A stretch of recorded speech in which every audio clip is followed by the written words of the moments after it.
एक बहुत burning problem हो रही है यूट्यूबर्स के साथ। सीधे सीधे स्ट्राइक लगाते हैं किसी के चैनल पे और फिर पैसे की डिमांड करते हैं। ऐसे कई सारे केसेस सामने आए हैं और लोग परेशान हैं, रोते हैं। कई सारे वीडियोस आपने भी देखे होंगे। और अगर आप यूट्यूबर हैं या अगर आप सफरर हैं तो आप में देखिए, यूट्यूब का इसमें कोई जिम्मेदारी नहीं है। यूट्यूब केवल आपको नोटिस दे सकता है, इसके अलावा कुछ नहीं करता। अगर आप उसमें ग्रीवेंस अपनी डालते हैं तो यूट्यूब ठीक है, उसमें टाइम लेता है, मगर तब तक आदमी त्रस्त हो जाता है। और जो इस टाइप के जो फोर्जरी करने वाले हैं, इस टाइप के जो क्रिमिनल्स हैं जो कर रहे हैं, उनके अगेंस्ट कोई जल्दी एक्शन नहीं होता। सीधे सीधे शब्दों में बोलते हैं कि कुछ कर लीजिए, आपका चैनल हम टर्मिनेट करके रहेंगे, ये हमें सीधे सीधे पैसे दीजिए। उनके नंबर डिस्प्ले होते हैं, उनकी ईमेल आईडी डिस्प्ले होते हैं। हमारे साथ श्री गोपाल नारसन सीनियर एडवोकेट हैं, ये कंज्यूमर फोरम के उत्तराखंड के जाने माने वकील हैं, कांग्रेस के स्पोक्स पर्सन रहे, बहुत वरिष्ठ हैं ये। फॉर्चुनेटली मेरे साथ हैं, मैंने इनसे प्रश्न किया और हमारी बड़ी हेल्प करते हैं। कहीं कोई हमारा कोई साइबर क्राइम होता है, और मैं लोगों से निवेदन भी करूंगा कि इस टाइप के लोगों की सलाह ज़रूर मानें और पैनिक में जाने की तो बिल्कुल भी ज़रूरत नहीं।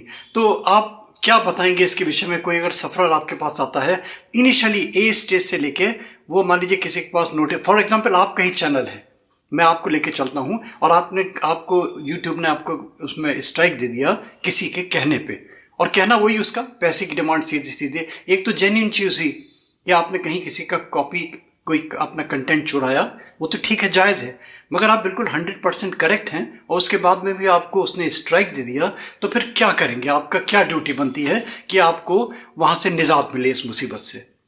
नमस्कार। सबसे पहले तो गोपाल राजू मोटिवेशनल वीडियो की पूरी टीम को बहुत बहुत धन्यवाद और बधाई कि उन्होंने एक बर्निंग टॉपिक उठाया है। और जहाँ तक इस क्राइम की बात है, देखिए जो साइबर क्राइम है ये एक आधुनिक क्राइम है जो नेट से जुड़ा है, आपके कंप्यूटर से जुड़ा है, आपके मोबाइल से जुड़ा है, आपके यूट्यूब, फेसबुक, आपका ट्विटर, आपका मैसेंजर एटसेट्रा, जितने भी माध्यम इलेक्ट्रॉनिक के हैं, जितने माध्यम आपके हैं, तो वो सब इस श्रेणी में आते हैं। जहाँ तक बात आपने कही कि यूट्यूब की, यूट्यूब में यदि कोई इस तरह कोई स्ट्राइक कर रहा है और आपसे कोई अनड्यू डिमांड करता है तो दैट इज एक्सटॉर्शन केस। वो आपसे सीधे सीधे धमकी भरे अंदाज में आपको क्षति पहुंचा करके कुछ पैसा वसूलना चाहता है, तो उसको हम एक्सटॉर्शन की श्रेणी में लेंगे और ये क्राइम है। और इसके लिए जो पीड़ित व्यक्ति है, सबसे पहले तो वो अपने कंसर्निंग थाने में उसकी कंप्लेंट दर्ज कराए। और सबसे पहले आप अगर नहीं करा सकते, वहां नहीं जाते, तो 100 नंबर पर कॉल कर सकते हैं। उसके बाद 100 नंबर की जो कॉल होती है वो दर्ज होती है, रिकॉर्ड होता है उसका कि आपने पुलिस को इन्फॉर्म किया। इसके बाद आप कंसर्न थाने में उसको रिसीव कराइए। और जो साइबर क्राइम है उसके थाने बने हुए बाकायदा, तो जो कंसर्न थाने में भी कराएंगे, वो भी अगर आपका जो अपराध है उस प्रवृत्ति का जो साइबर क्राइम की श्रेणी में आता है, तो वो उसको इन्वेस्टिगेशन के लिए साइबर क्राइम थाने की टीम को वो भेज देंगे और बाकायदा उसमें इन्वेस्टिगेशन होता है। और अपराधियों को पकड़ने के लिए उसमें पूरी टीम बनी हुई है, पूरा सिस्टम बना हुआ है। और उसी के माध्यम से, जैसे आपने देखा होगा कि आपका मोबाइल खो गया, तो वो भी, और उसका कोई दुरुपयोग ना कर ले, तो उसमें भी आप पूरा एक तरह से सेल बनी हुई है जो उसमें इन्वेस्टिगेशन करती है। इसी तरह से आपका बैंक, नेट बैंकिंग जो सिस्टम है, उसमें आपने पैसे नहीं निकाले लेकिन आपका खाते से पैसे चले गए, वो भी साइबर क्राइम है। तो आपको सबसे पहले पुलिस को इन्फॉर्म करना चाहिए और साइबर क्राइम को भी इन्फॉर्म करना चाहिए। यदि आपकी वहां पर कोई सुनवाई न हो, इसके बाद आप जिले के एसएसपी को आप कंप्लेंट कर सकते हैं कि मैंने फला तारीख को 100 नंबर पर इन्फॉर्म किया था, मैंने फला तारीख को कंप्लेंट की थी, तो ये और मैंने पुलिस ने कोई कार्रवाई नहीं की। मैं इंटरप्ट करूंगा, ये जो रिपोर्ट करनी है राइटिंग में देनी है? देखिए, राइटिंग में देना चाहिए, राइटिंग में रिसीव भी लेना चाहिए, वो बहुत जरूरी है। क्योंकि जब आपके पास अगर कोई रिसीविंग नहीं होगी, और यदि वो रिसीविंग नहीं देते, तो रजिस्टर डाक से भेज दीजिए आप। आपके पास एक एविडेंस होना चाहिए कि आपने पुलिस को कंप्लेंट किया जी वो। और उसके बाद आप एसएसपी को भी आप मौखिक रूप से मिल सकते हैं उनसे, लेकिन अच्छा वही होगा कि आप रजिस्टर डाक से उनको भेजिए कि मैंने फला तारीख में कंप्लेंट की थी, मेरे कंप्लेंट पर कोई एक्शन नहीं हुआ, तो एसएसपी भी उसमें एक्शन ले सकते हैं। और यदि तब भी कोई कार्रवाई ना हो, तब आप जो कंसर्निंग मजिस्ट्रेट है उसके यहाँ 156(3) में यानी एफआईआर दर्ज कराने के लिए एक प्रार्थना पत्र दे सकते हैं। तो कंसर्न मजिस्ट्रेट, जो जुडिशियल मजिस्ट्रेट होते हैं, वो आपकी सुनवाई करेंगे। और उसमें यदि क्राइम होना पाया जाता है तो निश्चित रूप से कंसर्न मजिस्ट्रेट संबंधित थाने को एफआईआर दर्ज करने के लिए, इन्वेस्टिगेशन करने के लिए और प्रोग्रेस रिपोर्ट मंगाने के लिए डायरेक्शन दे सकते हैं। तो आपके पास पूरा अधिकार है। इसमें एक चीज पूछना चाहूंगा मैं, आपने बहुत अच्छी बात बताई, मगर कई सारे ऐसे केसेस देखे कि नंबर जो जिस टेलीफोन से या जिस ईमेल आईडी से उसने हमें भेजा है, स्ट्राइक दिया है, पता चला फेक आईडी थी। वहां पुलिस थाने में आदमी रिपोर्ट करता है, देखता जाके पता चला बंदा है ही नहीं वहां पे कोई, तो उस केस में क्या करेंगे? फेक आईडी जो बनाएगा, फेक आईडी को भी एक्सपोज करने का सिस्टम है। ऐसा नहीं आप फेक आईडी बनाएं और कोई भी क्राइम करें निकल लेंगे, ऐसा नहीं हो सकता। पुलिस के पास अत्याधुनिक उसमें तकनीक है जिसके माध्यम से जो फेक आईडी बनती है उसमें जिसने बनाई उसका पता लग जाएगा। ऐसा नहीं है, उस व्यक्ति तक पुलिस पहुंचती है और उसको अगर उसने अपराध किया तो दंडित भी करती है।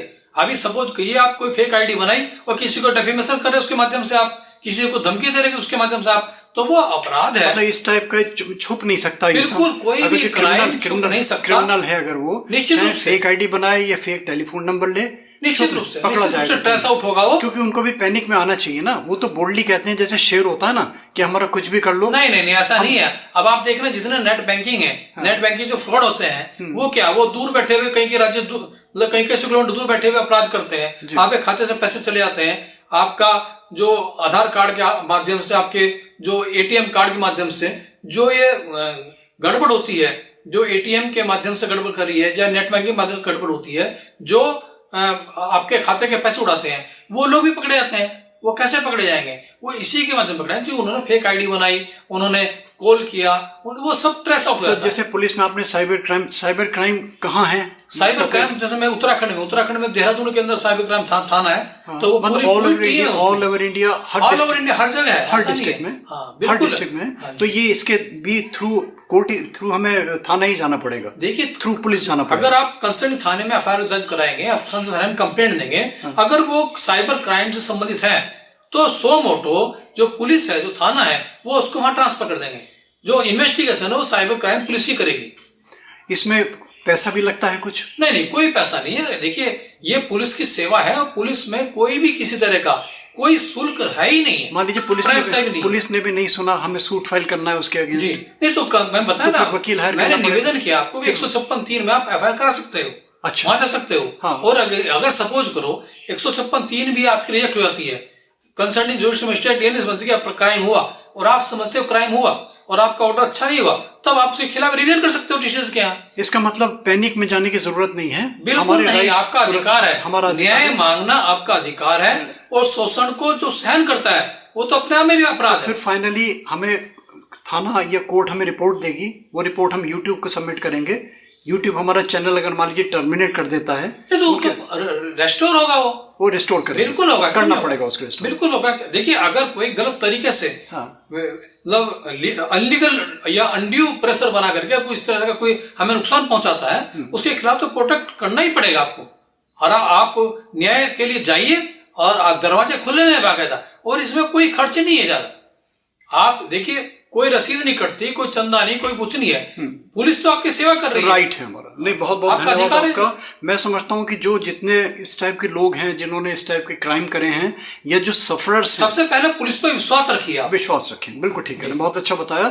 और मैं समझता हूँ जो ये वीडियो है ये उन लोगों के लिए जो पैनिक में रहते हैं, या वो बहुत सारे लोग मैं जानता हूँ जिनके पास मेरे पास रो के आप देखते होंगे वीडियोस कि चैनल में स्ट्राइक लगा दिया, चैनल को हैक कर लिया, और चैनल को फिर यूट्यूब का कोई काम नहीं, यूट्यूब तो आपको सिर्फ इंटीमेशन दे देगा। आपका बहुत बहुत धन्यवाद। और अगर अच्छा लगता है तो इस पर्टिकुलर वीडियो को लाइक कीजिए, सब्सक्राइब कीजिए, फॉरवर्ड कीजिए, नोटिफिकेशन बेल में प्लीज जरूर क्लिक कर दें, इससे आपको हमारे रेगुलर अपडेट्स मिलते रहेंगे।